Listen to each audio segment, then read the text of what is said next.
Hey everybody, and welcome to another Outside Review. My name is Pat, and this is the Mitsubishi Eclipse Cross. Now this comes at an opportune time because I've just reviewed two of its competitors the last 2 weeks. So if you're new to the channel, I do weekly car reviews. Every week I come out with a different car, and I'm an outsider. That's why I call the channel that, because I'm not an insider. I've never been a journalist, an auto journalist.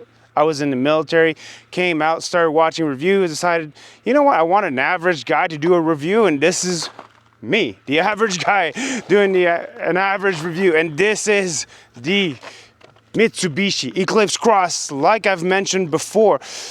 So there've been a few changes for 2024 to 2025, but they've been pretty minimal, on the minimal side. What I have today is the GT version, and as I like to do, I like to get right into the specs, so let's get right into that.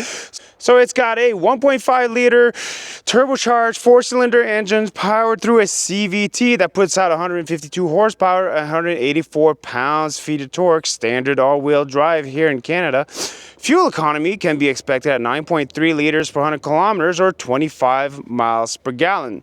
It's capable of towing 1,500 pounds, and the price tag runs anywhere between $29,000 to $39,000 Canadian, or $26,000 to $32,000 American.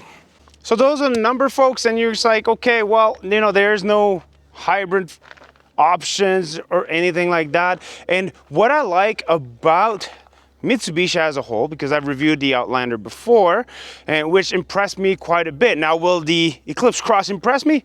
You're gonna have to stay tuned and find out for that one. But what I like from them is value. So you're gonna hear me say that along the review, that it's value. And what I mean by that is the money you pay, the features you get, and everything else.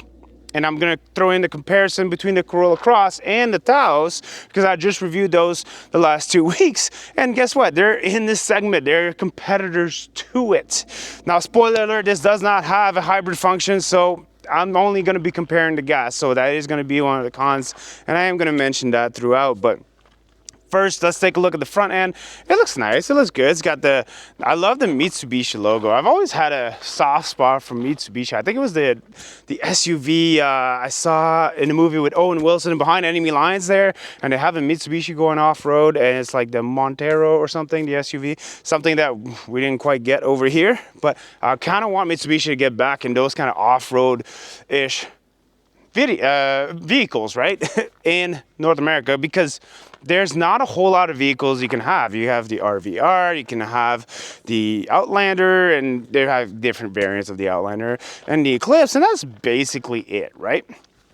Front fascia looks nice. Everything is LED. We got the GT variant here, so that's to be expected. But the thing is, and I'm going to mention that a few times, is the amount of features you get from exactly the base level trims that doesn't quite compare with a comparison with a competition, right? Competition likes to give you those features as you move up, and over here they kind of give you a lot for your money at the bottom features, and I'll go over that. So taking a look at the side profile here, it looks very nice. I like it. It's got the nice coupe look and a little bit on the sportier side.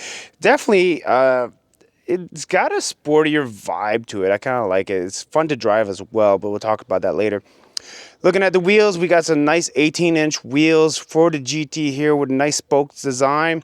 Looks pretty good. Over to the mirror, you can see I have a fairly large mirror, and that is key for this, because once we go inside, you're going to show the image quality on those cameras or on the screen, and you're going to be definitely beneficial to have really large mirrors. But kudos to them. I can see all around and everything with those mirrors. I have keyless entry at a touch of a button, and yeah, let's go check out the back of that nice coupe look. Now it's time to be looking at the backhand. It's a nice looking backhand, like I've said, nice little coupe look. I got a wiper, I got the Mitsubishi logo, I got the Eclipse Cross written out. I don't have the trim, so you don't really get to know what trim you're looking at, except for the Noir. I think it has the badging written out Noir. So speaking of the trim, they start from the ES, the SE, the SEL, the Noir, the GT. Personally, I like the SEL because you get like sunroofs and a lot of amenities with that, some nice seats and everything. It just, you know, it looks really good, and it's got tons of features for the price. If you go bill and price, you'll see how much you get. But one of the features you get from the basic level trim, and that you don't get from any of the other competitors, not at this level, is not in this segment, is a powered tailgate. So I got powered opening and powered closing, and I can actually do so as well from the key fob. Now, it's not the best looking key fob. See if you can look at it here. It's a very basic key fob. It's got like 4 buttons, but I don't have remote start on there, but I do have powered opening. Once you open it, you got 23.4 cubic feet of space with the seats up, and you got a spare tire. It's quite a lot of room, and if I put the seats down, it's 50.1 cubic feet of space, and we're talking about entry-level trim, a $30,000 car Canadian, power opening and power close, which is great. But how is it on the inside? And that's where I'm taking you next. And let's get in the back seat. It's actually, I was very surprised when I got in here. It's very comfortable, very plush. There's a lot of padding here, and I got the nice GT leather seats, which is really good. Also, 35 inches of legroom in this segment, pretty good. I'm 5'9" for reference. Let me push my toque down so you can see. I got about 1 inch of headroom, pretty good. And then here, put your attention over here. I got heated outboard seats. Yeah, in the rear seats. For mid $30,000 Canadian, you can have rear heated outboard seats. Something, and this is another feature that you don't quite see in every competitor, especially not in this price tag. So, ding, value points for this. I also have USB-A, USB-C connection. I got kangaroo pouches. I also have cup holders on the minimal side, but fear not. You can fit your sports bottle in the doors here, but you won't be able to fit it here. However, a Timmy's cup, no problem. And another cool thing, yeah, it's still in this segment here, is this has different kind of levels of recline. So you can start here where I'm a little bit more upright, and then if I want to relax a little bit more, put it all the way back. But you have so many different recline settings. Very impressive and very comfortable. Once you recline and your legs are underneath the seats where they fit perfectly, and you can just, I got dual panoramic sunroof, but dual shade. So I want to get a little bit of darker and maybe take a nap. You can, and people in the front can still have their sunlight. Here I am inside the driver's seat, and again, the comfort just keeps continuing. I do love these seats. I definitely find them more comfortable than the Toyota Corolla Cross, for example. Also, the doors are still going to be plastic, kind of, but a little bit of leather right here where you rest your arm. So you do touch, what I'm touching here is leather here for the GT trim. Pretty good. I have the buttons here on the side. And basically, here's something that's kind of funny. So I have my heads-up display. So there's a heads-up display, but you have to press this button here, and then you can see it appear. So, yeah, that's a bit on the old school side. So they don't have the projection right into the windshield. So let me close it back there. I haven't been using it. I'm not the kind of person that uses heads-up display anyways, but yeah, it's there. I got a nice leather wrap steering wheel. I have a both digital and analog gauges over here for the driver information cluster over there. And the fuel economy. So you can see that my fuel economy is averaging at 8.8 liters per 100 kilometers. And that's actually doing mostly highway driving. So the combined fuel economy at 9.3 liters per 100 kilometers or 25 miles per gallon. I'm beating, but mostly on the highway. But I still find that to be on the high side. For example, even from the straight internal combustion engine of the Volkswagen Tahoes, I was in the sub 8 liters per 100 kilometers when I was driving that one. So the fuel economy, not very impressive for this vehicle.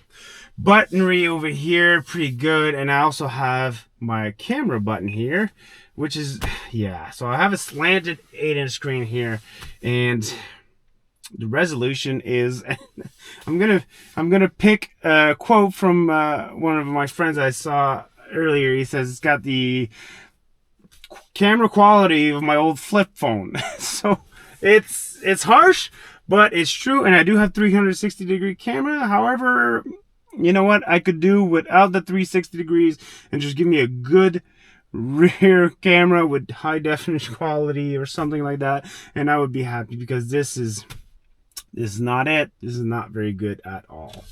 But speaking of the infotainment system, I do have wired Apple CarPlay and Android Auto. It is a little bit on the old school, so the whole screen as a whole, like the graphics looks, you know, not quite MS-DOS, but you know, it's very old school graphics. So this is very old school, but there is something I like about being a little bit more of an old school type of vehicle, is all hard buttons, and toggles here for my heated seats. So if I leave it on, it's going to stay on. I'll have to keep turning it on, off, whatever. It doesn't turn off by itself. It's nice toggles, nice buttons everywhere. Now everything's done through the touchscreen. So these are my pros right there, but also reliability. The less you change per model year, the more your reliability tends to go up.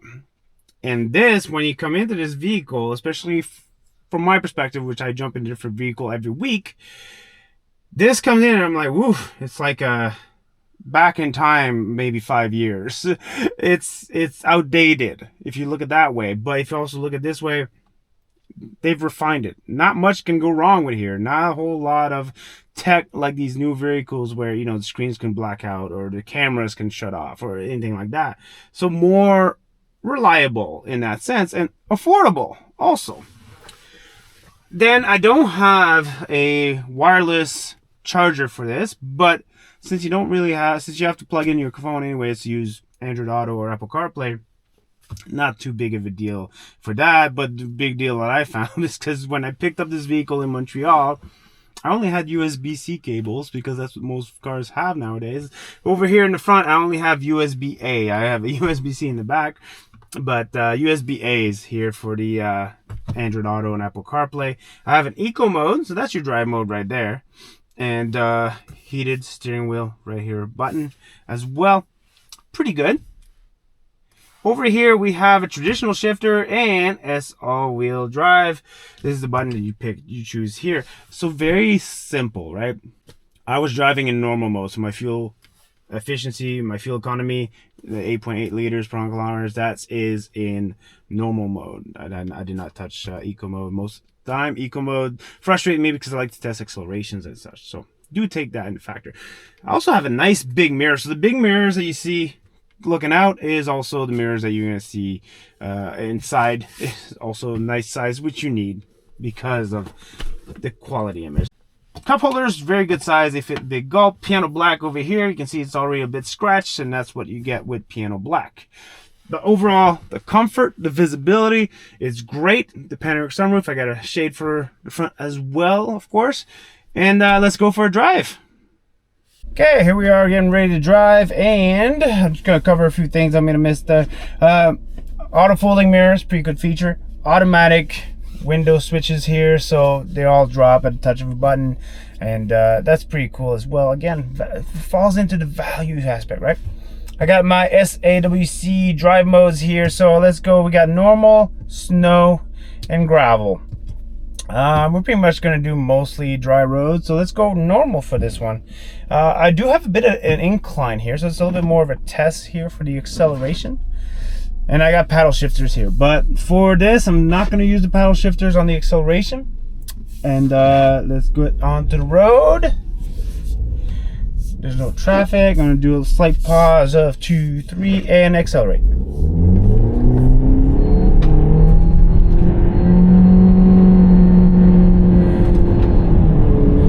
Definitely revs up. You can hear that engine, right? It's not the most acoustic pleasing engine, but it gets up there. It's got no shortage of power. I got up to, on this country road, to the speed that I wanted to be, 80 kilometers an hour. But also, when I started driving this, I've driven it for a few days now. I have the vehicle for a week, but here's where if I go slalom, you can detect quite a bit of body roll back in here.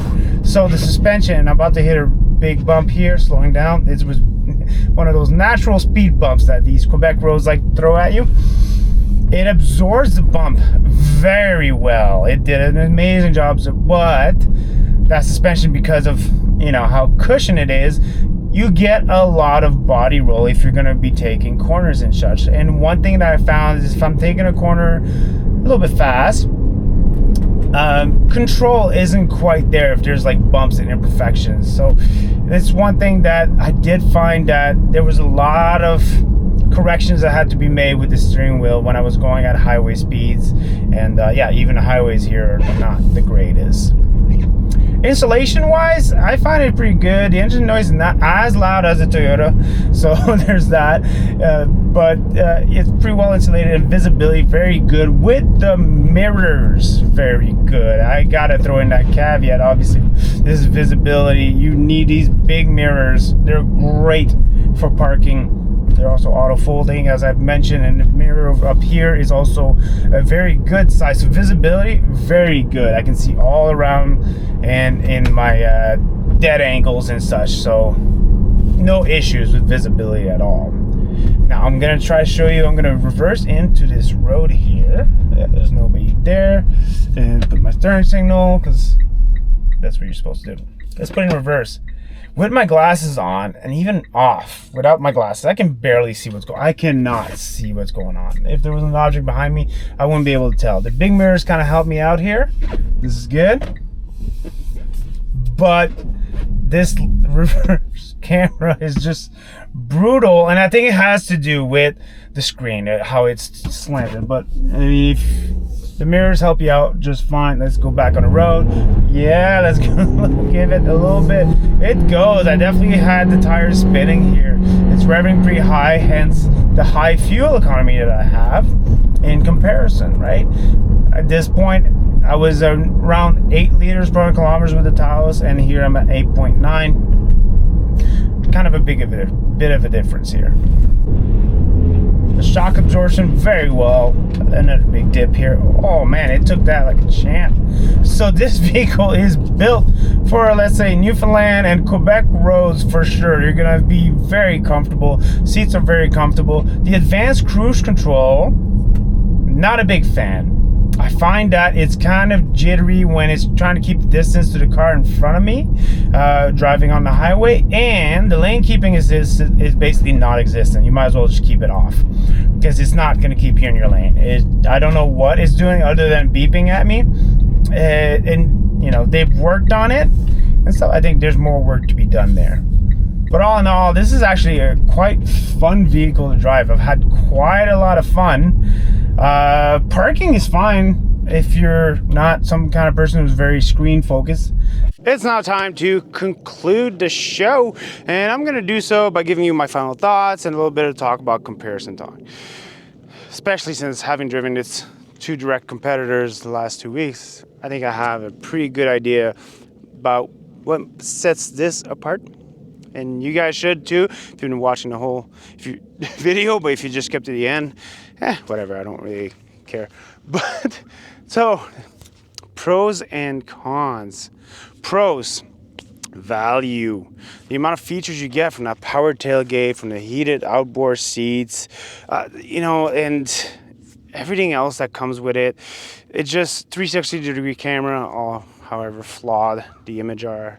It's just a lot of value for the price tag. That's the big pro right there. Cons, well, I think it has more to do with the drivability of it. I think it do a little bit more fine tuning, especially on the advanced cruise control. I found that the lane keep assist really doesn't keep you in your lane, right? It's a little bit on the rugged side there.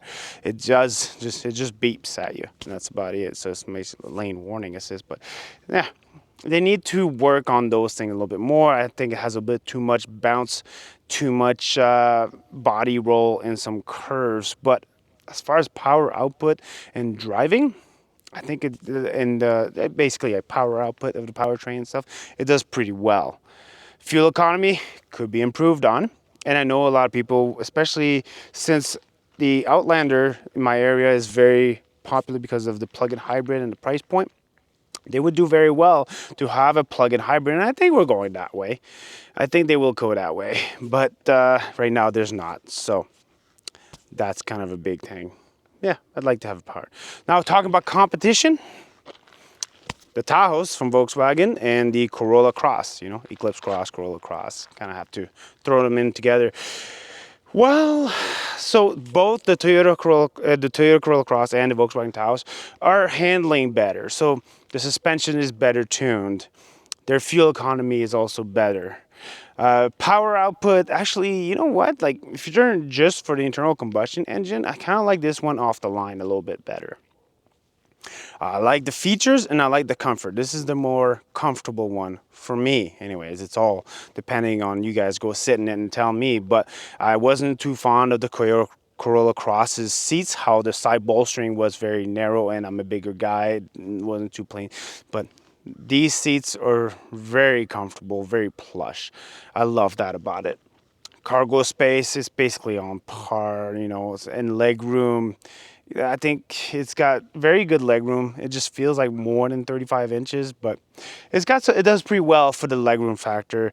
Overall, it's what sets it apart is it doesn't have as good fuel economy, but it gives you more features, the power tailgate and such.